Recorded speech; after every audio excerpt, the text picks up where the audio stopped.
श्री शिवाय नमस्तुभ्यम। हर हर महादेव। एक चिड़िया ने बताया कि यह 3 बातें जीवन में याद रखने पर कभी औलाद पर संकट नहीं आता, धन की हानि नहीं होती और अपनों से कभी धोखा नहीं मिल सकता।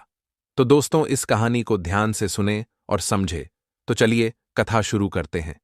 लेकिन आगे बढ़ने से पहले आपको बता दें कि गरुड़ पुराण में कहा गया है कि कथा हो या सीख, अगर बीच में छोड़ दिया जाता है तो वह पाप की श्रेणी में आता है। तो आपसे निवेदन है कि वीडियो को अंत तक पूरा देखें, और अगर आप एक सनातनी हैं तो वीडियो को लाइक करके चैनल को सब्सक्राइब जरूर कर लें। तो चलिए कथा शुरू करते हैं। पुराने समय की बात है। टीकमगढ़ राज्य के राजा का एक बेटा हुआ था जिसका नाम था सिद्धार्थ राजकुमार। सिद्धार्थ का एक नियम था, वे अपने साथ एक सेवक को लेकर बेस बदलकर रात में नगर में घूमा करते थे और नगर में घटने वाली समस्त घटनाओं को देखकर उन पर मनन किया करते थे। राजकुमार सिद्धार्थ के पिता बहुत वृद्ध हो चुके थे, इसलिए एक दिन उनकी मृत्यु हो जाती है। उसके बाद राजकुमार सिद्धार्थ को ही वहां का राजा बनाया जाता है। राजा बनने के बाद भी राजकुमार ने अपने नगर में घूमना बंद नहीं किया। हां, इतना जरूर था, पहले उनके साथ एक सेवक रहता था, अब वे अपने साथ एक मंत्री को रखते थे। एक दिन राजकुमार सिद्धार्थ और उनके मंत्री बेस बदलकर नगर में घूम रहे थे। जब वे एक गली से होकर गुजर रहे थे तो उन्हें घर के अंदर से कुछ स्त्रियों के बोलने बतला की आवाज आती है। राजा और मंत्री दरवाजे से सटकर खड़े हो जाते हैं और अंदर झांक कर देखते हैं तो उन्होंने देखा कि 3 सुंदर सुंदर युवतियां आपस में बात कर रही थीं। बातों से लग रहा था वे तीनों आपस में बहने बहने हैं। वे तीनों अपनी अपनी पसंद के बारे में बातचीत कर रही थीं।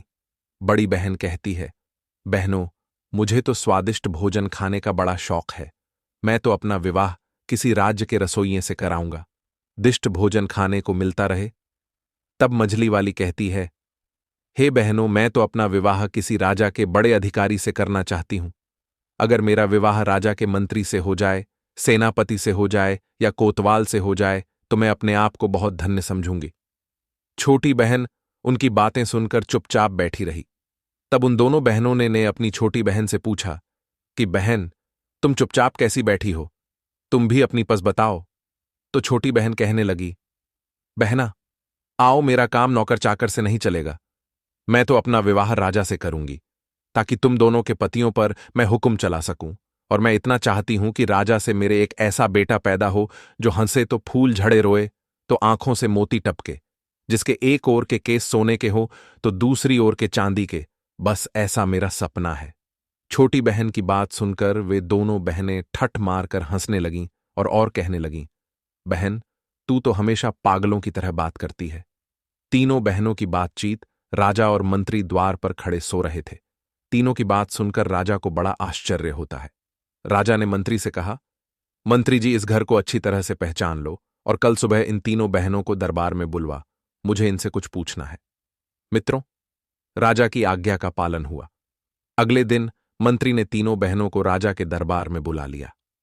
राजा ने देखा कि उन 3 में से जो सबसे छोटी बहन थी, जो कह रही थी कि मैं राजा से ब्याह करूंगी, वह बहुत सुंदर थी। राजा उसकी सुंदरता पर मुग्ध हो जाता है। उसके बाद राजा ने उन तीनों से पूछा कि कल रात आप अपने घर में क्या बात कर रही थी? सच सच बताना। तुम तीनों की बातचीत कल मैंने अपने कानों से सुनी थी। अगर तुमने गलत बोलने की कोशिश की तो तुम्हें राजकीय दंड दिया जाए। अब वे बातें तो उन स्त्रियों के बीच की बातें थीं, उन्हें भला वे राजा के सामने कैसे जाहिर करतीं? राजा ने जब उस रात की बातों के बारे में पूछा तो वे तीनों शर्मा गईं। लज्जा के कारण उनकी जुबान बंद हो गई। राजा के पूछने पर उन्होंने कहा कि हमें कुछ याद नहीं है कि हमने क्या कहा था। राजा ने कहा, आप सब कुछ छोड़कर हमें फिर से वही बातें बताइए और हम तुम्हारी इच्छाओं को पूरा करने का प्रयास करेंगे। इस प्रकार मजबूर होकर के उन तीनों ने रात में हुई बातचीत को राजा के सामने कह सुनाया। तीनों की बातें सुनकर राजा बहुत प्रसन्न हुआ। उसने तुरंत अपने रसोइयों को दरबार में बुलाया और इन तीनों में से जो बड़ी बहन थी, उसका हाथ उस रसोइये के हाथ में दे दिया और कहा, रसोइये से आज से यह तुम्हारी पत्नी है और आज से तुम्हारा यह धर्म है कि तुम इसे स्वादिष्ट भोजन बनाकर खिलाओगे। उसके बाद राजा ने अपना एक मंत्री बुलाया और मंझली बहन का हाथ उसके हाथ में दे दिया। छोटी वाली से कहा कि तुम्हारी यह इच्छा थी कि तुम्हारा विवाह किसी राजा से हो, सो मैं यहां का राजा हूं, तुम्हें मैं अपनी पत्नी के रूप में स्वीकार करता हूं। यह सुनकर के छोटी बहन बहुत प्रसन्न हुई। राजा ने आदेश कर दिया कि आई इसी समय मेरे विवाह की तैयारी शुरू की जाए। राजा तो उठकर चला गया। उसके बाद राजा के जितने भी कर्मचारी थे वे सब शादी की तैयारी में जुट जाते हैं। उधर उन तीनों बहनों के विवाह की तैयारी होने लगी। छोटी बहन का विवाह बड़ी धूमधाम के साथ वहां के राजा से हो गया। बड़ी वाली का विवाह साई रसोइये से हो गया और बीच वाली का विवाह वहां के एक मंत्री से हो जाता है। तीनों बहनें अपने अपने पतियों के पास रहने लगी। छोटी बहन को रानी बनाकर राजा के महलों में पहुंचा दिया गया। मित्रों, यह देखकर उन दोनों बहनों को छोटी वाली रानी के भाग्य से जलन होने लगी। वे दोनों जब इकट्ठी होती थीं तो इस तरह सोचती थी कि हे बहन, छोटी वाली तो सचमुच रानी बन गई और हम अपनी इच्छा का बर पाकर भी उसकी नौकरानी बनकर रह गई है। हमारी छोटी बहन इतनी कौन सी हूर की परी है जो उसको राजा ने अपनी रानी बना लिया। मंझली वाली कहने लगी, बहन, बुरा तो मुझे भी लग रहा है। राजा ने उसमें ऐसा क्या देख लिया जो उससे शादी कर ली। कही हुई बातों का क्या है। आदमी हर तरह की बातें सोचता है और करता है। मेरी समय से तो छोटी वाली नहीं बल्कि तुम रानी बनने के योग्य थी। वड़ी ने कहा, मुझे भी यह देखकर आश्चर्य होता है कि राजा की अक्ल पर क्या पत्थर पड़ गए थी जो उसे पसंद कर लिया। उससे तो तुम 100 गुना अच्छी थी मित्रों। इस प्रकार वे दोनों बहनें एक दूसरे को कोसने लगीं और एक दूसरे की बुराई करके अपने दिल को तसल्ली देने लगी। लेकिन कई बार डू इतनी प्रबल हो जाती थी कि मन में विचार आता था कि बहन हम उसकी बड़ी बहन होकर भी उसके नौकर चाकर की पत्नी हैं और वह हमसे छोटा होकर भी हम पर हुक्म बजाती है। हम और हमारे पति उसके एक इशारे पर नाचने लगते हैं। इस तरह की बातें कर करके दोनों दिन रात अपनी छाती को जलाती रहती थीं। कई बार सोचती थीं कि उसे खत्म कर दिया जाए या राजा की नजरों में उसे गिरा दिया जाए, तभी हमारे मन को शांति मिलेगी। वे दिन रात इसी उपाय में लगी रहती थीं। वे जब भी अपनी बहन से मिलने जाती थीं तो अपनी हैसियत का ख्याल नहीं करती थीं, बल्कि वह अपनी बहनों से इस तरह मिलती थी कि उन्हें ऐसा ना लगे कि वह उसे नीचा दिखा रही है। लेकिन छोटी बहन अपनी दोनों बहनों से बहुत प्रेम करती थी। सभी लोग जानते थे कि दोनों नौकरों की पत्नियां हैं और उसकी बहन रानी है। मित्रों, कुछ महीनों के बाद रानी को गर्भ ठहर जाता है। यह खबर पाकर राजा को बड़ी खुशी होती है। इधर छोटी वाली बहन से मिलने में दोनों बहनें भी पहुंच जाती हैं और कहती हैं, बहन, इस बात की बड़ी खुशी हुई है कि तुम मां बनने वाली हो। अब तो हम दोनों बहनें ही बच्चे के जन्म तक तुम्हारी देखभाल करेंगे। रानी ने कहा, इससे अच्छी बात हमारे लिए और क्या हो सकती है। तुम मेरी बड़ी बहनें हो, मेरी मां के समान हो, भला मेरी देखभाल कौन कर सकता है। तुम अपने पतियों के द्वारा यह आवेदन राजा के सामने पेश कर दो। आशा है कि वे इसे स्वीकार कर लेंगे। मित्रों, उन्होंने अपने पतियों के द्वारा राजा से आवेदन किया। राजा ने कहा, ठीक है, यह बात हम रानी से पूछकर ही आपको बताएंगे। राजा ने अपनी रानी से पूछा तो वह खुशी खुशी तैयार हो गए। अब तो राजा ने उन दोनों बहनों के लिए रानी के पास रहने और उसकी देख रेख करने की अनुमति दे दी। वे दोनों बहनें रानी के पास महल के अंदर रहने लगीं। अब उन्हें अपनी दुष्टता का प्रदर्शन करने का पूरा मौका मिल गया था। इधर जब रानी के बच्चे का जन्म होने का समय आता है तो उन्होंने सारी दास दसियों को वहां से हटा दिया। इधर रानी ने एक बहुत ही सुंदर पुत्र को जन्म दिया। पुत्र को देखकर उन दोनों बहनों की जलन और भी चौगुनी हो गई। चुपचाप उन्होंने उस बच्चे को महल के बाहर ले जाकर एक कंबल में लपेटकर एक लकड़ी के संदूक में रखकर नदी में बहा दिया और वहां से एक मरा हुआ कुत्ते का बच्चा उठाकर रानी के पास लाकर रख देती है और महल की सभी दास दसियों को बताया कि रानी ने एक मरे हुए कुत्ते के बच्चे को जन्म दिया है। यह बात सुनकर सभी हैरान रह जाते हैं। इधर राजा को जब यह मालूम हुआ तो वह भी क्रोध से लाल पीला हो जाता है। राजा कहने लगा कि ऐसी स्त्री का क्या करूंगा जो कुत्ते के बच्चों को जन्म देने वाली है। मैं तो इस रानी को मरवा दूंगा।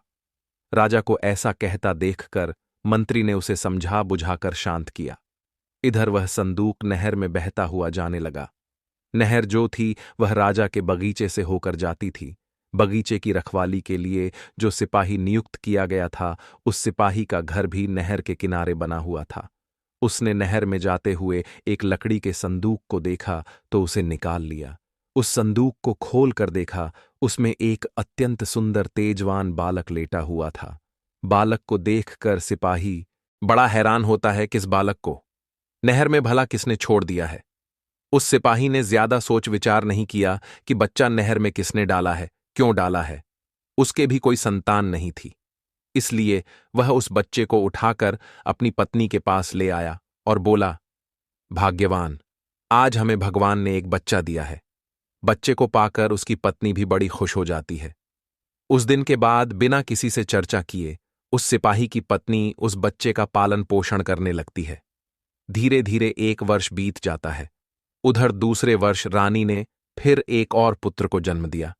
इस बार भी उसकी बहनों ने उसी तरह की दुष्टता करके बच्चे को बाहर ले जाकर नहर में फेंक दिया और रानी के पास एक मरी हुई बिल्ली का बच्चा लाकर रख दिया। बिल्ली को देखकर राजा का क्रोध सासवा छू लगता है। पूरे राजमहल में फिर से मातम छा जाता है। राजा इस बार रानी को मार देना चाहता था। राजा को अत्यंत क्रोध देखकर मंत्री ने फिर उसे समझाया और रानी को मारने से बचा लिया। अब धीरे धीरे राजा और राजमहल के लोगों की नजरों में रानी के लिए सम्मान कम होता जा रहा था। मित्रों, आपको बता दें, किस बार वह नहर में बहता हुआ बच्चा उसी सिपाही को मिल जाता है। उसने दूसरा बच्चा भी ले जाकर अपनी पत्नी को दे दिया और उसे अपने बच्चे की तरह पालने लगी। कुछ दिनों बाद रानी ने एक और बच्चे को जन्म दिया। इस बार रानी ने एक बेटी को जन्म दिया था, लेकिन उस रानी की दुष्ट बहनों ने उस बेटी को भी पहले की तरह उठाकर नहर में फेंक दिया। वह बेटी भी उसी माली के हाथ लगती है और अपनी बच्ची की तरह उसका भी पालन करने लगते हैं। इधर राजा अपना क्रोध इस बार नहीं रोक पाया, क्योंकि रानी की दुष्ट बहनों ने रानी के पास एक मरी हुई छछूंदर को रख दिया था। राजा सोचने लगा कि इस रानी की वजह से तो हमारी पूरे नगर में बदनामी हो गई है। सब लोग यही कह रहे हैं कि रानी तो कुत्ते बिल्लियों को पैदा करती है। लगता है कोई कुल कलंकिनी राजा के घर में आ गई है। अब तो मैं इसको बिल्कुल नहीं छोड़ूंगा। इधर राजा की मनसा को भलीभांति समझने के बाद में उस मंत्री ने हाथ पैर जोड़कर निवेदन करके रानी को मारने से बचा लिया। मंत्री ने कहा, महाराज, इसमें रानी का क्या दोष है? इसे जान से मारने के बाद भी आपके घर में बेटा बेटी नहीं हो जाएंगे। इसीलिए उचित यही होगा कि आप रानी को मारने की बजाय रानी के पास जाना छोड़ दें। राजा ने कहा, मंत्री जी, अगर तुम कहते हो तो मैं रानी को जान से नहीं मारूंगा, लेकिन मैं इसको सजा जरूर दूंगा और ऐसी सजा दूंगा जो मृत्युदंड से भी बढ़कर कष्टकाक होगी। इस बार सजा के बारे में मैं तुम्हारी कोई बात नहीं सुनूंगा। इस बार राजा ने एक चौराहे पर एक जेलनुमा महल बनवाया। उसमें एक लकड़ी का पिंजरा रखा हुआ था। उसी पिंजरे में रानी को बंद करवा दिया। राजा ने यह आदेश करवा दिया कि इस चौराहे से जो भी निकलकर जाएगा वह रानी के ऊपर थूक कर जाएगा, और जो व्यक्ति ऐसा नहीं करेगा उसे भी ऐसी ही कठोर सजा दी जाएगी जो इस रानी को दी जा रही है। राजा का यह फरमान मंत्री को बहुत बुरा लगा। मंत्री सोचने लगा कि इस सजा के योग्य तो इस रानी की दोनों बहनें हैं। बेचारी निर्दोष रानी अब तो बिना करे की सजा पाने लगी। उधर रानी के कि वे तीनों बच्चे उस माली के घर में पलकर बड़े हो रहे थे। माली ने उनकी शिक्षा दीक्षा कराई। धीरे धीरे वे सभी विद्याओं में पारंगत हो गए। इधर धीरे धीरे तीनों बच्चे से आने होते हैं। उधर उस माली और माली की पत्नी की कुछ दिनों बाद मृत्यु हो जाती है। उनके मरने पर उनका अंतिम संस्कार करके तीनों भाई बहन मिलकर उस घर में रहने लगे। दोनों भाइयों को राजा के यहां नौकरी भी मिल जाती है, परंतु उनकी कभी राजा से भेंट नहीं हो पाई थी। एक दिन दोनों भाई शिकार खेलने को जाते हैं। उनकी बहन घर में अकेली थी। सिर्फ उसकी 2 दासियां उसके साथ थीं। उसी समय उसके यहां एक बड़ी मां आती है और उसे कहती हैं, बेटी, मैं तुम्हारे यहां कुछ समय के लिए ठहरना चाहती हूं। लड़की ने तुरंत अनुमति दे दी। लड़की ने बूढ़ी मां को भोजन कराया, उनकी खूब सेवा की, अपने घर के आसपास सुंदर बाग बगीचे को और तालाब को दिखाया। वहां का सुंदर वातावरण देखकर बूढ़ी मां का भी हृदय खुशी से गदगद हो गया। लड़की ने पूछा, अम्मा, मेरे महल और बाग के बारे में तुम्हारी क्या राय है? क्या कोई और चीज की कमी है जो यहां होनी चाहिए? बुढ़िया ने कहा, बेटी, यह प्रश्न मुझसे न करो तो अच्छा है। मैं कहूंगी तो तुम कहोगी कि यह 2 टके की बुढ़िया मेरे महल और बाग में नोकस निकालने आ गई। लड़की ने जोर देकर कहा, मैं ऐसा कुछ नहीं कहूंगी। तुम जो कुछ भी कमी इसमें समझती हो वह मुझे बताओ, मैं उसे पूरा करने की कोशिश करूंगी। तब बुढ़िया ने कहा, बेटी, यह सब कुछ तो तुम्हारा ठीक है, किंतु मेरी समझ में यहां पर 3 चीजें और आ जाएं तो संसार में तुम्हारा बाग सबसे सुंदर हो जाएगा, लेकिन उनका मिलना बहुत कठिन है। वो 3 चीजें क्या हैं? ध्यान देकर सुनो। एक तो है बुलबुल, मनुष्य की तरह बोलती है। जब वह बोलती है तो उसके आसपास सैकड़ों हजारों चिड़ियां जमा हो जाती हैं और उसके स्वर में स्वर मिलाने लगती है। दूसरा है एक गाने वाला पेड़, उसके पत्ते मोटे और चिकने होते हैं। जब हवा चलने पर पत्ते एक दूसरे से रगड़ खाते हैं तो उनसे मधुर संगीत निकलता है। उस संगीत को हर कोई सुनने वाला मुग्ध हो जाता है। और तीसरी वस्तु है वह सुनहरा पानी।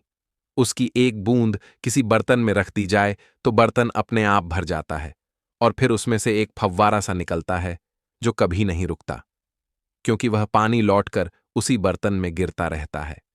बुढ़िया की बात सुनकर लड़की कहने लगी, अम्मा, अगर तुम्हें इन चीजों के बारे में इतने विस्तार से पता है तो तुम यह भी जानती होगी कि यह वस्तुएं कहाँ मिलती हैं। मुझे बताओ, मैं उनकी प्राप्ति का प्रयत्न करूंगी। बूढ़ी महिला ने कहा, बेटा, मैं तुम्हें यह नहीं बता सकती, लेकिन इतना जरूर बता सकती हूं। यहां से कोई व्यक्ति उत्तर दिशा में चला जाए और सीधा चलता चला जाए तो 10 दिन की यात्रा के बाद जो पहला व्यक्ति उसे मिलेगा उससे पूछे कि यह वस्तुएं कहाँ मिलेंगी, वही आगे की राह बताएगा। अच्छा बेटी, बुढ़िया कहने लगी, मुझे काफी देर हो गई है, अब मैं चलती हूं। बुढ़िया को क्या मालूम था कि वह लड़की इतनी साहसी लड़की है कि खुद इन चीजों की तलाश में निकल पड़ेगी। इसलिए उसने विस्तार से वह सब कुछ बता दिया था जो उसे मालूम था। लड़की ने उसकी बताई हुई एक एक बात याद कर ली। इधर दोनों लड़के जब शिकार से लौट कर आते हैं तो अपनी बहन को उदास बैठा हुआ देखते हैं। उन्होंने पूछा, बहन, क्या बात है? आज तुम्हारी तबीयत खराब है क्या, या कोई बात तुम्हारी मर्जी के खिलाफ हो गई है? लड़की ने सिर झुकाकर कहा, नहीं भाई, ऐसी कोई बात नहीं है। भाइयों ने कहा, यह तो तुम झूठ बोल रही हो, कुछ ऐसा तो जरूर हुआ है जो तुम्हें दुख दे रहा है। अगर तुम नहीं बताओगी तो हम तुम्हारे पास से उठकर नहीं जाएंगे। तब लड़की ने देखा कि दोनों भाई बात जानने के लिए अड़े खड़े हैं, तो उसने कहा, मैं तुम्हें इसलिए नहीं बताना चाहती हूं कि जो मैं कहूंगी उसे सुनकर तुम चिंता में और कष्ट में पड़ जाओगे। खैर, जब तुम जिद कर रहे हो तो मैं बताए देती हूं। हमारे पिता ने यह महल हमारे लिए बनवाया था और अपनी समझ शेष में सुंदरता और सजावट की कोई चीज की कमी नहीं रखी थी, लेकिन अभी भी इसमें कुछ कमियां हैं। किंतु आज मुझे 3 चीजों के बारे में मालूम हुआ है। अगर वे 3 चीजें इस बाग में आ जाएं तो हमारा महल अद्वितीय सुंदर हो जाएगा। दोनों राजकुमार ने पूछा, बहन, वे ऐसी कौन सी चीजें हैं? हमें शीघ्र बताओ। तब लड़की कहती है, भाइयों, एक तो उम्दा किस्म की बुलबुल जो बोलने वाली हो, जिसका गाना सुनकर हजारों पक्षी इकट्ठे होकर उसके स्वर में स्वर मिलाने लगते हो। दूसरा है गाने वाला पेड़, जिसके पत्तों से पत्ते रगड़ खाकर संगीत निकलता हो। और तीसरा है सुनहरा पानी, जिसकी एक बूंद से ही कभी खत्म ना होने वाला फुबारा बन जाता हो। मैं इसी चिंता में हूं कि इन्हें कैसे प्राप्त करूं। दोनों राजकुमारों ने पूछा, बहन, अगर तुम हमें यह बता दो कि यह तीनों चीजें कहां और किस दिशा में मिले तो हम तुम्हें ढूंढकर लाकर देने का प्रयास करेंगे मित्रों। इस प्रकार अगले दिन उनमें से जो बड़ा राजकुमार था वह अस्त्र शस्त्र लेकर घोड़े पर बैठकर वह तीनों चीजें लेने के लिए चल देता है। तो लड़की रोने लगती है और कहने लगी, भैया, मैं कितनी दुष्ट हूं जो अपने शौक के लिए तुम्हें मुसीबत में फंसा रही हूं। मैं अपनी मांग वापस लेती हूं, अब कभी भी इन चीजों का जिक्र नहीं करूंगी, तुम मत जाओ। तब बड़े राजकुमार ने कहा, बहन, एक बार कमर कसकर मैं पीछे नहीं हटता। अगर मैं नहीं जाऊंगा तो हमेशा मेरे दिल में यह बात खटकती रहेगी कि मैं कायर हूं मित्रों। राजकुमार ने अपनी बहन को एक खंजर दे दिया और कहा कि जब तक यह खंजर ठीक है मैं सकुशल हूं, लेकिन अगर इसमें से खून की बूंदें टपकने लगे तो समझ लेना मैं जीवित नहीं हूं। यह सुनकर के वे दोनों बहन भाई उदास होते हुए कहने लगे, भाई, तुम ऐसी खतरनाक यात्रा पर मत जाओ। लेकिन बड़े राजकुमार ने एक भी नहीं सुनी। उसने फौरन घोड़ा दौड़ा दिया और सीधी उत्तर दिशा की ओर चलता चला गया। चलते चलते 20 दिन का सफर तय कर लिया। तभी उसे एक अजीब सा दृश्य दिखाई दिया। उसने देखा कि एक झोपड़ी सी बनी हुई थी। उसके बाहर एक बूढ़ा आदमी बैठा हुआ था। उसके बाल बर्फ की तरह सफेद थे। उसकी दाढ़ी, मूछें और बहुएं इतने बढ़ गए थे कि उसका पूरा शरीर ढक गया था। उसके हाथ और पैरों के नाखून बहुत बड़े बड़े हो गए थे। उसने अपना शरीर एक चटाई से ढक रखा था। उसके ऊपर उसके बाल पड़े हुए थे। राजकुमार देखकर समझ गया कि वह कोई तपस्वी साधु है जो ऐसे दुर्गम और निर्जन स्थान में अकेला बैठा है। जरूर उन चीजों के बारे में यह साधु जानता होगा। राजकुमार घोड़े से नीचे उतरा और उसने उस वृद्ध तपस्वी के पास जाकर प्रणाम किया। तपस्वी ने प्रति उत्तर में कुछ कहा, लेकिन उनकी आवाज राजकुमार को समझ में नहीं आई, क्योंकि तपस्वी बालों से पूरी तरह ढके हुए थे। राजकुमार ने फौरन अपनी जेब से एक छोटी सी कैंची निकाली और कहा, तपस्वी महाराज, आपके बालों की वजह से आपकी आवाज मेरे समझ में नहीं आ रही है। यदि आप आज्ञा दें तो मैं आपकी दाढ़ी, मूंछ और बालों को काट दूं। तपस्वी ने इशारे से कह दिया। हां, राजकुमार ने उनके सारे बाल काट दिए। अब तो साधु का चेहरा बिल्कुल बदल गया था। राजकुमार ने कहा, तपस्वी, यदि मेरे पास दर्पण होता तो मैं आपको जरूर दिखाता कि बालों के कटने के बाद आप बूढ़े से जवान हो गए हो।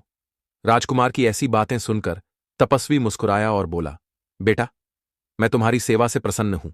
अब बताओ, इतनी दूर किस लिए आए हो? मैं तुम्हारी क्या मदद कर सकता हूं? तब राजक ने बताया कि साधु महाराज, मैं बहुत दूर से उम्दा किस्म की बुलबुल गाने वाला पेड़ और सुनहरा पानी लेने आया हूं।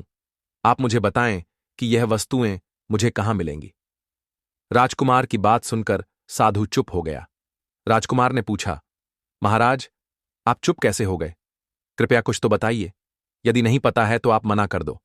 तब तपस्वी ने कहा, पुत्र, मुझे पता तो है, लेकिन मैं तुम्हें इसलिए नहीं बताना चाहता कि तुम्हारी सेवा के बदले मैं तुम्हें मुसीबत में डालना नहीं चाहता। वहां का मार्ग बड़ा कठिन है।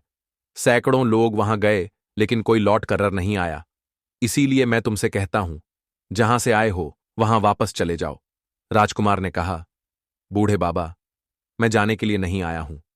मुझे अपना कार्य पूरा करना है। मैंने अपनी बहन को वचन दिया है, इसमें चाहे मेरी जान ही क्यों न चली जाए। तुम मुझे वहां तक पहुंचाने का रास्ता बता दो, बाकी मैं देख लूंगा।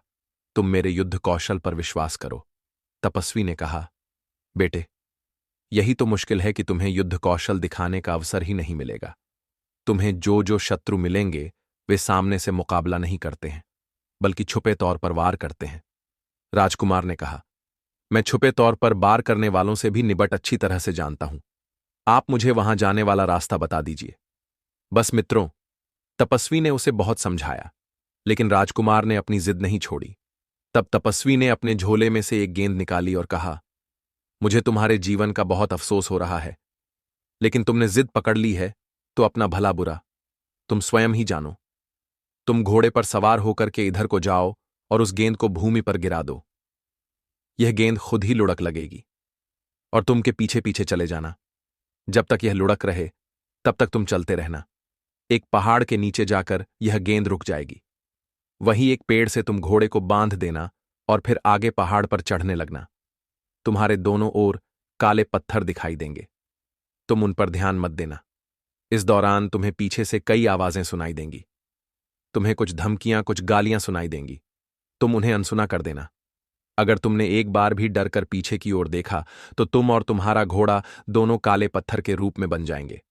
वहां पड़े हुए काले पत्थर वही सब लोग हैं जो इन्हीं चीजों को लेने के लिए गए थे और पीछे लौटकर देखने के कारण वहां पत्थर बन गए। अगर तुम कुशलतापूर्वक पहाड़ की चोटी पर पहुंच गए तो वहां एक वृक्ष पर टंगा हुआ पिंजरा मिलेगा जिसमें गाने वाली चिड़िया मौजूद होगी। उस चिड़िया की बातों से तुम्हें डरना नहीं है, बल्कि उससे तुम उस गाने वाले पेड़ और सुनहरे पानी का पता पूछना। वह चिड़िया तुम्हें बताएगी कि यह चीजें कहाँ मिलेगी। इन सब चीजों को पाने बाद तुम्हारी राह में कोई खतरा नहीं रहेगा बेटे। मैंने यह सब तो तुम्हें जरूर बता दिया, लेकिन अब भी मैं यही कहता हूं कि तुम वापस लौट जाओ। मैं साफ साफ देख रहा हूं तो वहां तक नहीं पहुंच पाओगे। उससे पहले ही काला पत्थर बनकर रह जाओगे। राजकुमार आगे के लिए चल देता है। तपस्वी ने वह गेंद लड़का दी। गेंद लुढ़कते लुढ़कते उसी पहाड़ी की तलहटी में जाकर रुक गई। वहां से ऊपर जाने के लिए एक बड़ा ही सखरा रास्ता था। राजकुमार ने घोड़े को वहीं बांध दिया और पहाड़ पर चढ़ने लगा। कुछ दूर आगे जाने पर उसे बड़े बड़े काले काले पत्थर दिखाई दिए। उन पत्थरों के बीच 5 कदम ही आगे बढ़ा हो, तभी पीछे से कुछ आवाजें आनी शुरू हो जाती हैं। वे आवाजें उस राजकुमार को धमका रही थीं।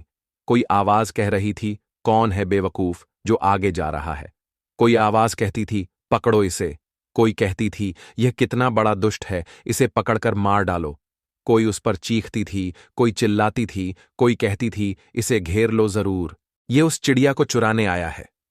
राजकुमार ने उन आवाजों की उपेक्षा की और तेजी से आगे के लिए बढ़ने लगा। लेकिन वह जितना आगे बढ़ रहा था, उतनी ही आवाज तेज होती जा रही थी। उसके कानों के पर्दे फटने लगे। दिमाग सुन्न हो गया। तपस्वी ने उसे जो बताया था वह उसके दिमाग से निकल गया और एक बार वो मुड़कर पीछे देखने लगा। जैसे ही उसने पीछे देखा तो वह घोड़ा और राजकुमार दोनों काले पत्थर के बन जाते हैं। इधर अपनी बहन को राजकुमार जो खंजर देकर गया था कि मेरी मृत्यु होने पर इस खंजर से खून टपकने लगेगा। राजकुमारी उस खंजर को रोजाना म्यान से निकालकर देखती थी, लेकिन उधर जैसे ही राजकुमार काला पत्थर बना वैसे ही उसे खंजर से खून टपकने लगा। यह देखकर राजकुमारी जोर जोर से रोने लगी। सिर पटक पटक कर कहने लगी, हाय भैया, मेरी नादानी से तुम्हारी जान चली गई। ना जाने किस मनहूस घड़ी में वह कमबख्त बुढ़िया यहां आई थी। वह ना यहां आती और ना मैं इस झंझट में पड़ती। मैंने उसके साथ अच्छा व्यवहार किया, लेकिन उसने मुझे लालच में डाल दिया। हे भगवान, तू मेरे भैया को जिंदा घर लौटा दे, चाहे मेरी मौत भेज दे। भैया ना रहे तो मैं चिड़िया और पेड़ और उस पानी का क्या करूंगी। मुझे कुछ नहीं चाहिए, मुझे सिर्फ मेरा भाई चाहिए। लड़की को रोता देखकर उसका दूसरा भाई भी रोने लगता है और कहने लगा, बहन, अब रोने धोने से कोई फायदा नहीं। मैं जो कहता हूं तुम वह करो। मैं पता लगाऊंगा कि भैया किस प्राकृतिक कारण से मरे या किसी शत्रु ने उन्हें घेर कर मारा है। किसी ने उन्हें मारा होगा तो मैं उसे जिंदा नहीं छोड़ूंगा। भैया की मौत का बदला जरूर लूंगा। बहन ने अपने उस दूसरे भाई को बहुत समझाया और उसे रोकने का प्रयास किया, मगर वह भी नहीं रुका। बहन बोली, मैंने एक भाई तो खो दिया है, दूसरे को मौत के मुंह में नहीं जाने दूंगी। बड़े भैया, तुमसे कोई कम बहादुर नहीं था, लेकिन फिर भी वह मुसीबत में पड़ गए। वह तो मुझे अपनी कुशलता का हाल जानने के लिए खंजर भी देकर गए थे। तुम्हारा हाल मुझे कैसे पता चलेगा? तब दूसरे राजकुमार ने अपनी बहन को एक मोतियों की माला दी। उसने कहा, देखो बहन, इस माला के सारे मोती अलग अलग हैं।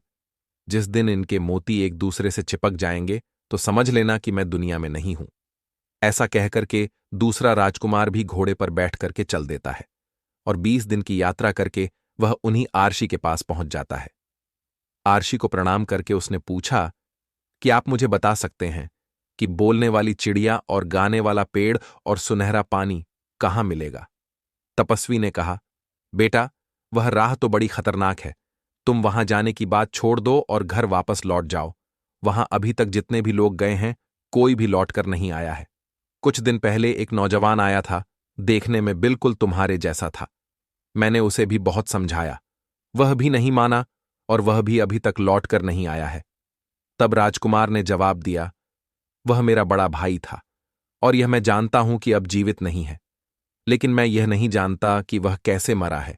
किसी प्राकृतिक कारण से मरा है या किसी दुश्मन ने उसे घेर कर मारा है। तब वह सिद्ध तपस्वी कहता है, मैं तुम्हें बताता हूं, बहुत से आदमी मेरी चेतावनी के बावजूद भी उस रास्ते पर चले जाते हैं और काले पत्थर बन जाते हैं। तुम्हारे भाई के साथ भी यही हुआ है। तुम मेरी बात मानो और घर लौट जाओ, वरना तुम भी पत्थर बनकर रह जाओगे। लड़के ने कहा, तपस्वी जी, अब मैं तो बस आगे निकल आया हूं, पीछे लौट के जाने के बारे में मैं नहीं सोच सकता। आप मुझे रास्ता बताइए। तपस्वी ने कहा, बेटी, अगर तुम जिद करते हो तो जाओ, इस गेंद के पीछे पीछे चले जाओ। ये गेंद तुम्हें मंजिल तक पहुंचा देगी। इतना कहकर तपस्वी ने वह गेंद लड़का दी। वह गेंद उस राजकुमार को पता बताती हुई लुढ़क हुई चली जा रही थी। राजकुमार उसके पीछे पीछे चलता गया। कुछ कुछ देर चलने के बाद वह गेंद एक पहाड़ की तलेटी में जाकर रुक गई। दूसरे राजकुमार ने घोड़ा वहीं पर छोड़ा और उस पहाड़ी के ऊपर चढ़ने लगा। 2-4 कदम ऊपर चढ़ा होगा कि उसने सुना कि पीछे से कोई डांट कर कह रहा है, अबे बदमाश, अरे बदतमीज, तू कहां बड़ा चला जा रहा है? रुक जा कम वक्त, मैं तुझे सजा देता हूं। गाली सुनकर के दूसरे राजकुमार को क्रोध आ जाता है। उसका खून खोल उठा। वो उस तपस्वी द्वारा बताई गई चेतावनी को भूल गया। उसने म्यान से तलवार खींच ली और पलट कर देखा कि गाली देने वाले के टुकड़े टुकड़े कर डालूं, किंतु पीछे देखते ही वह काले पत्थर के रूप में बदल जाता है और उसका घोड़ा भी काला पत्थर का बन जाता है। मित्रों, उधर राजकुमारी ने जब उस माला को देखा जिसे राजकुमार देकर गया था, वह माला उसने अपने गले में पहन रखी थी। उसने देखा कि माला के सारे मोती एक दूसरे से चिपक गए हैं। यह देखकर लड़की जोर जोर से चीख पड़ी। वह समझ गई कि उसका दूसरा भाई भी अब दुनिया में नहीं है। भाई के गम में वह बुरी तरह से रोने लगी और रोते रोते बेहोश हो जाती है। जब होश आता है तो उन्हें निश्चय किया कि मेरे ही कारण मेरे दोनों भाई मौत के मुंह में चले गए। मैं भी अब जीकर क्या करूंगी मित्रों? वह लड़की भी सारी विद्याओं में निपुण थी। शस्त्र चलाना, घुड़सवारी करना, तलवारबाजी, तीरंदाजी, सभी हुनर उसे अच्छी तरह आते थे। अब तो लड़की घोड़े पर सवार होकर स्वयं अपने भाइयों की खोज में निकल पड़ी। 20 दिन चलने के बाद वह उसी साधु के पास आती है और तपस्वी को प्रणाम करके पूछने लगे, हे तपस्वी महाराज, मुझे बोलने वाली चिड़िया, गाने वाला पेड़ और सुनहरा पानी चाहिए, बताओ यह कहाँ मिलेगा? तब साधु ने कहा, बेटी, तुम एक लड़की हो और तुम्हारे लिए अच्छा यही होगा कि तुम अपनी इच्छाओं पर संयम रखो और जिन चीजों का विचार तुम मन में लेकर आई हो उन चीजों को भूलकर तुम वापस लौट जाओ। जाओ, वह राह बड़ी कठिन है। लड़की ने अपनी मनसा जाहिर की। तपस्वी जी, अब मैं वापस नहीं जा सकती। कृपया मुझे विस्तार से बताइए कि उस रास्ते में क्या खतरे पड़ेंगे, ताकि मैं उनसे निपटने का पहले से कर लूं। साधु ने लड़की को पूरी बात बता दी। साधु ने कहा, बेटी, खतरा सिर्फ तब तक है जब तक पहाड़ की चोटी पर ना पहुंच जाओ। पहाड़ की चोटी पर पहुंचते ही तुम्हें वहां बोलने वाली चिड़िया मिल जाएगी और वही चिड़िया तुम्हें उस पेड़ और सुनहरे पानी के बारे में बताएगी। तुम्हें इतना ध्यान रखना है कि पहाड़ पर चढ़ते समय पीछे से सुनाई देने वाले कटु शब्द और गालियों को तुम्हें अनसुना करते हुए आगे बढ़ना है। वहां जो काले पत्थर मिलेंगे वह सब वही लोग हैं जिन्होंने उन गालियों को बर्दाश्त नहीं किया है। कुछ समय पहले 2 नौजवान भी आए थे, वह भी शायद उन्हीं पत्थरों के ढेर में पड़े होंगे। लड़की ने कहा, महाराज, वह मेरे भाई थे। लड़की ने कहा, इसका मतलब वह शब्द किसी का कुछ नहीं बिगाड़ सकते, उन्हें अनसुना करते हुए आगे बढ़ा जाए। तो लड़की ने क्या किया? अपने कान में रुई लगा ली। तपस्वी ने वही गेंद लड़का दी। लड़की उस गेंद के पीछे पीछे चलने लगी। गेंद जाकर के पहाड़ों की तलेटी में रुक जाती है। लड़की ने घोड़ा वहीं छोड़ा और पहाड़ी के ऊपर चढ़ने लगी।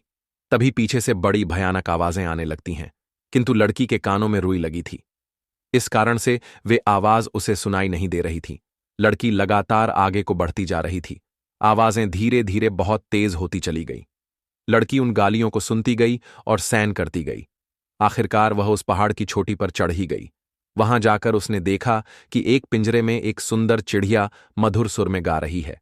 लड़की को देखते ही वह चिड़िया एकदम गरज कर कहने लगी, ए लड़की, खबरदार, मेरे पास मत आना। चिड़िया की डांट फटकार सुनकर राजकुमारी हंसने लगी और उसने दौड़कर उस चिड़िया का पिंजड़ा उठा लिया और कहने लगी, चिड़िया रानी, आज से मैं तुम्हारी मालकिन हूं, अब तुम हमेशा मेरे कब्जे में रहोगी। तो लड़की ने अब अपने कानों से रुई निकाल ली थी। चिड़िया बोली, तुम ठीक कह रही हो, अब मैं सदैव तुम्हारे पास रहूंगी। मैं हमेशा पिंजरे में बंद रहती हूं और संसार की कोई भी बात ऐसी नहीं है जो मुझे मालूम ना हो। तुम्हारा हाल भी मैं इतना जानती हूं कि जितना तुम भी नहीं जानती हो। मेरे कारण तुम्हें बहुत ही लाभ मिलेगा।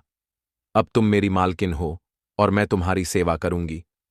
इस समय तुम मुझे बताओ कि मुझसे क्या चाहती हो। चिड़िया की बातें सुनकर लड़की बहुत प्रसन्न होती है। राजकुमारी ने कहा, मुझे अपने भाइयों के पत्थर बनने का बड़ा दुख है। खैर, यह बातें मैं तुमसे बाद में करूंगी। पहले मुझे यह बताओ कि मुझे गाने वाला पेड़ और सुनहरा पानी कहाँ मिलेगा। मित्रों, चिड़िया ने जो रास्ता बताया, राजकुमारी चलकर उस स्थान पर पहुंची। वहां एक सुनहरे पानी का कुंड था। लड़की ने एक चांदी की सराय में उस पानी को भर लिया। फिर उसने चिड़िया से गाने वाले पेड़ के बारे में पूछा तो चिड़िया ने कहा, तुम्हारे पीछे की ओर जो बड़ा सा जंगल है, इसी में वह गाने वाला पेड़ मिलेगा। वहां पहुंचकर तुम्हें खुद पता चल जाएगा कि वह पेड़ कौन सा है, क्योंकि उस पेड़ से संगीत निकलता होगा। राजकुमारी ने कहा, यह तो ठीक है, लेकिन मैं उस पेड़ को उखाड़ कर लाऊंगी कैसे? चिड़िया बोली, पेड़ नहीं उखाड़ना है, तुम सिर्फ उस पेड़ की एक टहनी तोड़कर ले आना। जब तुम अपनी टिका में उस टहनी को लगाओगी तो कुछ ही समय में वह टहनी पूरे वृक्ष के रूप में बदल जाएगी। उस चिड़िया के बताए अनुसार राजकुमारी उस जंगल में पहुंच जाती है और वहां से गाने वाले पेड़ की टहनी तोड़कर अपने पास लेती है। राजकुमारी को अब तीनों चीजें प्राप्त हो चुकी थीं, लेकिन उसे अपने भाइयों का सबसे ज्यादा ख्याल अपने दिमाग में बना हुआ था। उसने चिड़िया से पूछा, चिड़िया रानी, मेरे दोनों भाई रास्ते में काले पत्थर बने पड़े हैं क्या? मैं उन्हें फिर से जीवित कर सकती हूं? मैं तो यह भी नहीं जानती कि उन काले पत्थरों में मेरे भाई कौन से हैं। चिड़िया ने कहा कि तुम इस सराय में जो सुनहरा जल लेकर आई हो, एक एक बूंद उन शिलाखंडों पर डालते जाना। तुम्हारे भाई घोड़े सत फिर से जीवित हो जाएंगे। चिड़िया की बातें सुनकर राजकुमारी प्रसन्न हो गई और पिंजरा सुरा और टहनी लेकर पहाड़ से उतरने लगी। जहां जहां उसे काले पत्थर दिखाई दिए, उसने उन पर एक एक बूंद सुनहरा जल छिड़क दिया, जिससे जितने लोग पत्थर के बन गए थे, घोड़े सहित सब अपने असली रूप में आ जाते हैं। उन्हीं पत्थरों के बीच उनके दोनों भाई भी पड़े थे। भाइयों को जीवित देखकर राजकुमारी एकदम उनसे लिपट कर रोने लगी। कहने लगी, भाइयों, मुझे चिड़िया पानी और पेड़ की टहनी मिल गई है। इनसे मिलने से ही तुम फिर से जीवित हो पाए हो, और यहां पड़े जितने भी काले पत्थर थे, मैंने सबको जीवित कर दिया है। मित्रों, वे सब राजा राजकुमार राजकुमारी का धन्यवाद करने लगी कि तुमने हमें जीवन दान दिया है। हम आजीवन तुम्हारे आभारी रहेंगे और तुम्हारी आज्ञा का पालन करेंगे। राजकुमारी बोली, मैंने तुम लोगों पर कोई एहसान नहीं किया है। मैं अपने भाइयों को जिंदा करना चाहती थी। उसमें अगर तुम्हारा भी लाभ हो गया तो यह तो बड़ी खुशी की बात है। अब तुम लोग अपने अपने निवास स्थानों के लिए चले जाओ। मित्रों, इधर राजकुमारी और उसके दोनों भाई अपने अपने घोड़े पर सवार होते हैं। दोनों राजकुमारों ने एक एक चीज ले ली। एक ने पानी की सरा ले ली तो दूसरे ने गाने का पेड़ और राजकुमारी ने चिड़िया का पिंजरा ले लिया। बाकी जितने भी लोगों को राजकुमारी ने जीवन दान दिया था, वे सब उनके पीछे पीछे चलने लगे। राजकुमारी और दोनों राजकुमार जब तपस्वी साधु की कुटिया पर उनका धन्यवाद करने के लिए आए तो साधु अपनी कुटिया से गायब हो चुके थे। वह तपस्वी इतने ही काम के लिए वहां मुद्दतों से बैठा हुआ था। उन तपस्वी साधु की सहायता से ही आज राजकुमारी को तीनों चीजें प्राप्त हुई थीं। राजकुमारी अपने दोनों भाइयों के साथ अपने घर पर आ जाती है और उसके मकान के सामने, जो उसके बगीचे का हिस्सा था, राजकुमारी ने उसे उस भाग में उसे बोलने वाली चिड़िया के पिंजरे को लटका दिया। चिड़िया ने जैसे ही बोलना शुरू किया, उसके आसपास हजारों पक्षी आकर के जमा हो गए और वह चिड़िया के सुर में सुर मिलाने लगी। राजकुमारी ने थोड़ी दूर पर उस गाने वाले पेड़ की टहनी भी लगा दी थी। कुछ ही दिनों में वह विशाल पेड़ भी तैयार हो गया। अब हवा चलने पर उसके पत्तों की रगड़ से उसमें संगीत की ध्वनि फूट थी। राजकुमारी ने एक संगमरमर के पत्थरों से बाग में एक कुंड बनवाया। उस कुंड में वह सुनहरा पानी डाल दिया। कुछ ही देर में वह पानी से कुंड भर गया और उसमें से एक पानी का फुबारा उठकर खड़ा हो गया। मित्रों, कुछ ही समय में उस बगीचे की चर्चा पूरे शहर में होने लगी। सारे शहर के लोग तमाशा देखने के लिए राजकुमारी के बाग में आने लगे। धीरे धीरे पूरे शहर के लोग उन तीनों को जान गए और सब लोग राजकुमारी और उसके भाइयों से बहुत प्रेम करने लगे। एक दिन दोनों राजकुमार शिकार खेलने के लिए जाते हैं।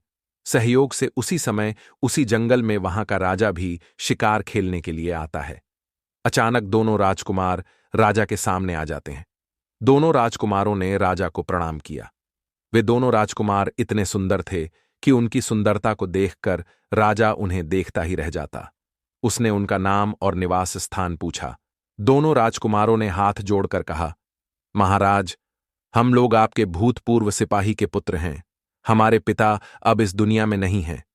हम दोनों अपनी बहन के साथ जंगल के किनारे उस महल में रहते हैं जो मेरे पिता ने आपसे अनुमति लेकर बनवाया था। हमें वह इसलिए अच्छे वातावरण रखते हैं कि बड़े होकर के हम आपकी सेवा करें। राजा ने कहा, यह तो ठीक है, लेकिन लगता है तुम यहां शिकार खेल रहे थे। क्या तुम्हें मालूम नहीं था? यह साई शिकारगाह है और यहां कोई शिकार नहीं खेल सकता। दोनों राजकुमारों ने निवेदन किया, क्षमा करें महाराज, हमारे पिता की असम मौत हो गई है। हमारा निर्देशक कोई नहीं है, इसलिए हम लोगों का ज्ञान अधूरा है और अन्य नौजवानों की तरह हमसे भी भूल हो जाती है।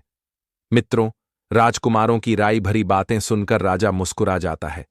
कहने लगा, पुत्रों, क्या तुम्हें शिकार खेल भी आता है या नहीं? दोनों ने जवाब दिया, हाँ महाराज, हमें शिकार खेलना अच्छी तरह से आता है। आप हमें अवसर देकर तो देखें। तब राजा ने कहा, ठीक है, हम तुम्हें अवसर देते हैं, तुम हमें शिकार खेल कर दिखाओ। मित्रों, दोनों राजकुमारों ने थोड़ी ही देर में खक शेर और एक रीछ का शिकार करके राजा के सामने लाकर रख दिया। राजा उन दोनों राजकुमारों की वीरता दे बहुत खुश होता है और कहने लगा, हे पुत्रों, मैं तुम्हें तुम्हारी वीरता से अलग नहीं करना चाहता, इसलिए मैं चाहता हूं कि तुम लोग मेरे साथ महल में चलो, मेरे साथ भोजन करो। राजकुमारों ने कहा, महाराज, इस समय हम आपके साथ नहीं चल सकते। हम इस उद्दंडता के लिए क्षमा चाहते हैं। राजा ने आश्चर्य से पूछा, क्यों नहीं चल सकते? तो उन्होंने बताया कि हमारी एक बहन है। हम तीनों जो भी करते हैं, तीनों की सलाह करते हैं। हम अपनी बहन की सलाह लेकर ही आपके यहां आ सकें। राजा ने कहा, मुझे इस बात की बड़ी खुशी है कि तुम भाई बहन एक दूसरे की सलाह से काम करते हो। राजा ने कहा, ठीक है, आज तुम अपने घर जाओ और अपनी बहन से पूछकर कल तुम इसी जगह पर हमें आकर मिलना। इस प्रकार दोनों राजकुमार राजा से आज्ञा लेकर अपने घर चले आते हैं, लेकिन वह उस घटना के बारे में बातचीत करना अपनी बहन से भूल गई। अगले दिन जब वे फिर उसी जंगल में शिकार खेलने गए तो राजा ने फिर पूछा कि तुमने अपनी बहन से ली या नहीं। राजा के पूछने पर वे दोनों घबरा जाते हैं, एक दूसरे की ओर देखने लगे। उन्होंने कहा, महाराज, हमसे भूल हो गई, हम इस बात की चर्चा करना भूल गए। राजा ने कहा, कोई बात नहीं है, आज नहीं तो कल पूछ लेना। दोनों राजकुमार अपने घर आते हैं और अपनी बहन से कहते हैं कि बहन, आज हम शिकार खेलने गए थे तो हमें यहां का राजा मिला था और राजा ने हम दोनों को अपने आप भोजन पर बुलाया है। राजकुमारी ने कहा, यह तो तुम्हारे लिए सौभाग्य की बात है, लेकिन रुको राजा, योगी अग्निजल इनकी उल्टी रीत, इनसे बचकर चालियों थोड़ी पालियो प्रीत। मैं उस बोलने वाली चिड़िया से पहले पूछ लूं कि राजा का निमंत्रण हमें स्वीकार करना चाहिए या नहीं। राजकुमारी फौरन चिड़िया का पिंजरा लेकर अपने कमरे में आई और पूछने लगी कि चिड़िया रानी, तुम्हें तो सारी बातें पता है, तुमसे कोई बात नहीं छुपी है और तुम सलाह हमेशा सही होती है। मुझे तुमसे एक सलाह लेनी है। मेरे दोनों भाइयों को राजा ने अपने यहां भोजन पर बुलाया है, बताओ तुम्हारी इसमें क्या राय है? चिड़िया ने कहा, मालकिन, तुम्हारे भाइयों को राजा की आज्ञा जरूर माननी चाहिए। राजा पूरे राज्य का मालिक होता है, उनका मेहमान बनने में इन दोनों को किसी प्रकार की कोई हानि नहीं होगी। वे शौक से जाएं, लेकिन दोनों राजकुमार राजा के लिए भी अपने घर भोजन का निमंत्रण देकर जरूर आए। राजकुमारी ने पूछा, हे चिड़िया, मुझे एक बात और बताओ, मेरे भाइयों के निमंत्रण पर अगर राजा हमारे घर आएगा तो मुझे राजा के सामने निकलना चाहिए या नहीं? चिड़िया ने कहा, इसमें कोई हर्ज नहीं है राजा। हर बात से अपनी प्रजा के लिए पिता के समान होता है और पिता के सामने जाने में किसी भी तरह की झिझक नहीं होनी चाहिए। चिड़िया से पूछने के बाद राजकुमारी ने अपने दोनों भाइयों को राजा के निमंत्रण पर जाने का आदेश दे दिया। दोनों राज को जाकर उसी जंगल में राजा से मिलते हैं और बोले, महाराज, हमें आपका निमंत्रण स्वीकार है, लेकिन हम आपका निमंत्रण तभी स्वीकार करेंगे जब आप भी हमारा निमंत्रण स्वीकार करेंगे। मित्रों, इस प्रकार राजा उन दोनों राजकुमारों को अपने महल में बुलाकर ले जाता है और उन दोनों की खूब अच्छे से खातिरदारी करता है। राजा ने उनकी इतनी अच्छी खातिरदारी की कि कई दरबारी और सरदारों को ईर्ष्य तक होने लगी। किन अजनबियों के प्रति राजा इतना दयावान क्यों है? राजा के सभी कर्मचारियों को इस बात पर बड़ा ही आश्चर्य हो रहा था। सब लोग यह सोचकर हैरान थे, किन अपरिचित का इतना सम्मान क्यों हो रहा है? दोनों राजकुमारों के रंग रूप, आचार्य, व्यवहार से सभी प्रभावित थे। उनमें आपस में बातें होती थीं कि राजा ने जिस रानी को पिंजरे में कैद कर रखा है, अगर उसके पेट से बच्चा पैदा होता तो आज इतने ही बड़े बालकों के रूप में होता। मित्रों, इधर जब राजा महल में आता है तो भोजन का समय हो जाता है। दास दसियों ने सोने के पात्रों में भोजन परोसा। राजा ने उन दोनों कुमारों को भोजन करने के लिए बैठने को कहा। दोनों राजकुमार बड़े ही संस्कारी थे। राजा ने उनकी कई तरह से परीक्षा लेकर देख लिया, लेकिन यह हर परीक्षा में खरे उतरे। राजा सोचने लगा, ऐसी कुशाग्र बुद्धि के वीर शहजादे अगर उसके होते तो कितना अच्छा होता। उनके प्रति राजा का आकर्षण बढ़ता जा रहा था। भोजन के बाद राजा उन्हें अपने मनोरंजन के कक्ष में लेकर जाता है और काफी देर तक उनसे बातें करता है। उनकी बातें सुनने से उसका जी नहीं भर रहा था। राजा ने गायन विद्या और वादन आरंभ करने का आदेश दिया। अपने काल के सर्वश्रेष्ठ गायक वादक को वहां उपस्थित कराया और उन्होंने अपनी श्रेष्ठ कला का प्रदर्शन किया। फिर नाच गाने का इंतजाम किया। नृत्यांगना ने मनमोहक नृत्य दिखाकर सभी को प्रसन्न कर लिया। नाटककार ने नाटक किए। यह कार्यक्रम कई घंटों तक चलते रहा।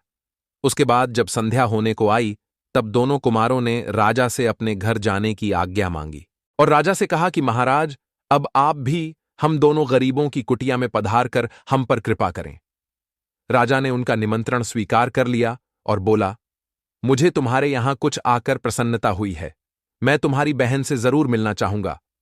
इस प्रकार दोनों राजकुमार अपने घर चले आते हैं। घर आकर उन्होंने अपनी बहन को बताया कि राजा ने सबके समक्ष हमारा बड़ा सतक किया और यह भी वादा किया कि कल शिकार से लौटकर वह हमारे घर जरूर आएंगे। अब हमें राजा की योग्य उत्तम भोजन की व्यवस्था करनी होगी। राजकुमारी ने कहा कि तुम चिंता मत करो, मैं बोलने वाली चिड़िया से सलाह लेकर सारा प्रबंध कर दूंगी। फिर वह चिड़िया का पिंजरा अपने कमरे में लेकर जाती है। उसने चिड़िया को पूरा हाल बताया तो चिड़िया ने कहा, मालकिन, यह तो बड़े सौभाग्य की बात है कि राजा साहब तुम्हारे घर आ रहे हैं। तुम उनके स्वागत सत्कार का जो भी प्रबंध कर सको वह उत्तम ही होना चाहिए, किंतु मेरे कहने से तुम एक विशेष भोजन बनाओ। तुम खीर का गाढ़ बनाना और उसके ऊपर मेवा की तरह जगह जगह मोतियों को बिछा देना। राजकुमारी बोली, यह कैसा व्यंजन हुआ? यह तो हंसों का नाम तो सुना था कि मोती खाते हैं, पर राजा मोती खाएगा, यह समझ में नहीं आया। फिर इतने मोती मिलेंगे कहां? चिड़िया ने कहा, उसकी तुम चिंता मत करो। तुम्हारे बगीचे की पूर्व दिशा में एक एक पेड़ खड़ा है। उसी पेड़ की जड़ में उस पेड़ की जड़ को तुम खुदवान तो उससे ढेर सारे मोती मिल जाएंगे। चिड़िया के कहने के अनुसार दो नौकरों को ले जाकर राजकुमारी ने उस पेड़ की जड़ को खुदवा। या तो उस पेड़ की जड़ में एक सोने का संदूक निकला जिसमें तरह तरह के आभूषण और सुंदर मोती भरे हुए थे। राजकुमारी यह देखकर बहुत खुश होती है। अब उसे चिड़िया पर बहुत अधिक विश्वास हो गया था। इधर राजकुमारी ने मकान की ऐसी सफाई कराई कि मकान चमकने लगा। समय दोनों राजकुमार बढ़िया कपड़े पहनकर घोड़ों पर सवार होते हैं और शाही शिकार गांव में पहुंच जाते हैं। शिकार गांव में कुछ देर तक उन्होंने राजा के साथ रहकर शिकार खेला, किंतु उस रोज गर्मी अधिक थी। धूप बहुत तेज पड़ रही थी, इसलिए उस दिन उन दोनों ने शिकार खेलना जल्दी खत्म कर दिया और अपने सैनिकों को वापस भेज दिया। राजा अपने दोनों सैनिकों के साथ उस कुमार के घर आता है। उधर जब राजा उनके द्वार पर आया तो राजकुमारी ने हाथ जोड़कर राजा को प्रणाम किया। राजकुमारों ने बताया कि यह हमारी बहन है। राजा ने राजकुमारी के सर पर हाथ रख दिया और वह राजकुमारी की सुंदर सूरत को काफी देर तक निहारता रहा। राजकुमारी की सूरत को देखकर राजा को कुछ याद सा आ रहा था कि उसकी सूरत जरूर किसी से मिलती जुलती है, मगर वह समझ नहीं पा रहा था कि उसकी सूरत किससे मिलती है। उसके बाद राजकुमारी राजा को अपने घर के अंदर बुलाकर ले जाती है और अपने घर की प्रहिस्से को, बाग बगीचे को राजा को दिखाती है। राजा ने पूरा भवन देखकर कहा, तुमने अपने महल की सजावट और रख रखा, बहुत अच्छे ढंग से किया है। अब मुझे अपना बाग भी दिखाओ। कोई आदमी मुझसे तुम्हारे बाग की बहुत तारीफ कर रहा था। ये बाग तुम्हारे पिता के द्वारा लगाया हुआ था। राजा बाग को गौर से देखने लगता है। उस बाग में सब कुछ तो सुंदर था, लेकिन उस बाग के बीच में जो फूबारा था, राजा की नजर उस पर जम गई। उस फूबार केर सुनहरा पानी काफी ऊंचाई तक उछल रहा था। राजा ने पास में जाकर देखा तो हैरान रह गया। तब तक उसे एक पेड़ से बहुत सुंदर संगीत की ध्वनि सुनाई देने लगी। राजा कहने लगा, लगता है इन्होंने अपने बगीचे में गाने बजाने वालों का भी इंतजाम कर रखा है, क्योंकि बाग से बड़े ही सुंदर संगीत की ध्वनि सुनाई दे रही थी। तो राजा ने उनसे पूछा क्या सचमुच तुमने गाने बजाने वालों का अपने बाग में प्रबंध कर रखा है? तो राजकुमारी हंसकर कहने लगी, महाराज, यहां कोई गवैया नहीं है। हमारे बगीचे में एक पेड़ है, इसके पत्तों की रगड़ से संगीत निकलता है। मित्रों, राजा उसे देखकर हक्का भक्का रह जाता है। वास्तव में पेड़ से संगीत निकल रहा था। राजा ने कहा, यह तो बड़ी अजीब सी चीज है। इनके जैसी चीजें तो मैं कल्पना भी नहीं कर सकता। तुमने ये कहां से पाई है? राजकुमारी ने कहा, महाराज, यह मत पूछो कि हमने कहां से पाई हैं। इन्हें मौत के मुंह से निकालकर हम लाए हैं।